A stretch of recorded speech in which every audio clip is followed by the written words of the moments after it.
Значит, давайте так.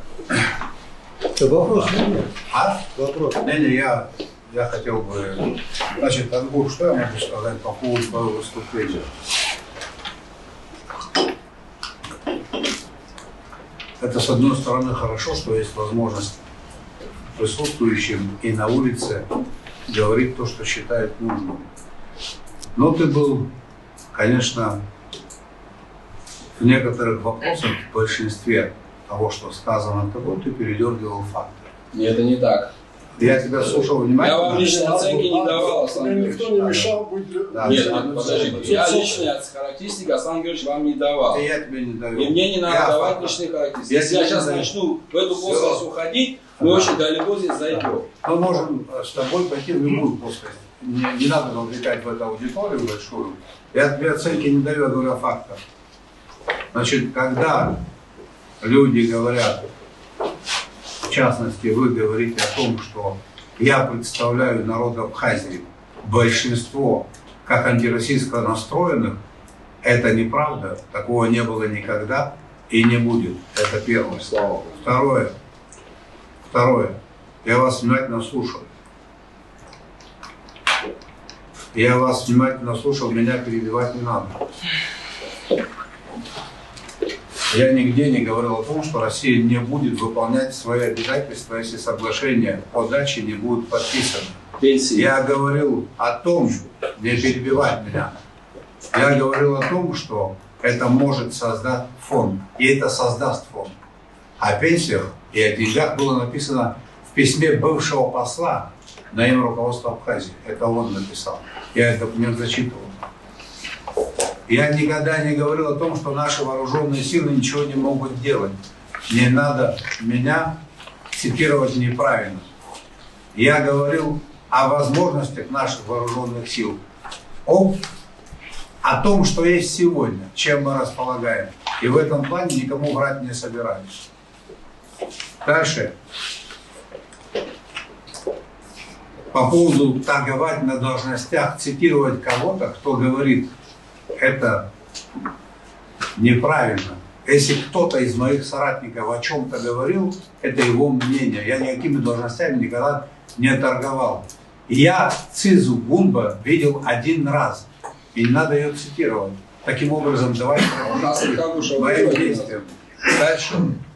По поводу того, что богатеют. Вы бывший вице-премьер, два вице-президента, да, и министр экономики. Слушайте, говорят разное, всякое.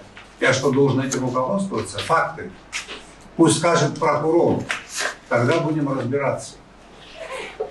Что значит друзья олигархи? Какие друзья у меня олигархи? И плохо, если они у меня есть. И что они такое сделали? Объясните мне. Эти друзья. Дальше. Не надо меня перебивать. Не инкогнито провести соглашение. Есть определенный порядок, в соответствии с которым проект соглашения был направлен в парламент.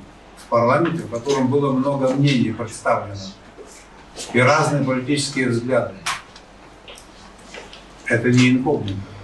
Было сделано то, что должно было быть сделано. Особые привилегии инвесторам. А разве в программе 25 шагов об этом не сказано? К разработке которой вы причастны. А вы что, ее реализовать? Да, я намерен ее реализовать. Где она, в каком акте она отражена? Она отражена в акте в программе 23-25. Там с первого близко шага. ничего нет. Одну секунду. Меня перебивать не надо. Да, вы ее не реализовали, я ее намерен реализовать. Я ее намерен, я неоднократно об этом говорил. Это не говорит о том, что мы ее начали. Мы приступаем. Там первый шаг – создание корпорации развития. Так же, как и у вас здесь написано корпорация развития, первый шаг.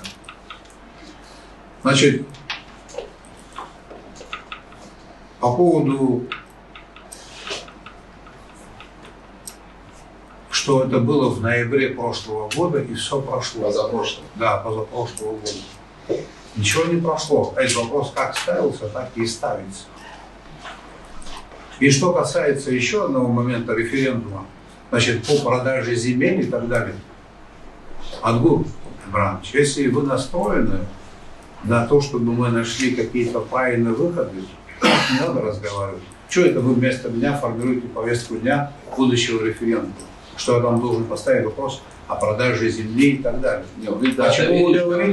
Почему вы говорите о том, что на заявление депутата не было реакции? Была, значит, соответствующая реакция, что мы действуем в строгом соответствии с законом и Конституцией. Такое, значит, от администрации президента заявление было сделано. Почему вы говорите то, чего не было? А по поводу референдума, ваша реакция, это моя реакция. Это администрация это по поручению делает. И не надо меня получать, где должна быть моя реакция администрации. Это моя администрация. Я вас не получаю. Да. Одну секунду. Ты уже 5 раз пытаешься меня перебить. Я с вами на ты даже не разговариваю в основном. Уважаемые, вы меня пытаетесь 5 раз перебить, этого делать не надо. Не надо меня перебивать. По поводу референдума, конечно, некоторые вопросы надо будет вынести на референдум. Наверное, так будет правильно. С этим я согласен. Вы формулировали так, что вы будете проводить референдум о доверии к вам. Это ваше интервью. Это не Нет, я вообще, честно говоря, не считаю, что это правильно, но да. Это ваши слова. Да, мои слова, которые я сказал, они будут реализованы. Вы в этом можете не сомневаться. Там не совсем так, как вы это преподносите. Теперь у нас не получается обсуждение вопроса, я так понимаю. Да? Мы хотим сегодня показать и поднять 10 вопросов. У нас не получится. Соглашение о признании, о взаимном признании решений судов. Это вопрос отдельный. Надо посмотреть и подумать, почему оно было подписано, что это дает. Я уверен, что это соглашение дает больше плюсов, чем минусов.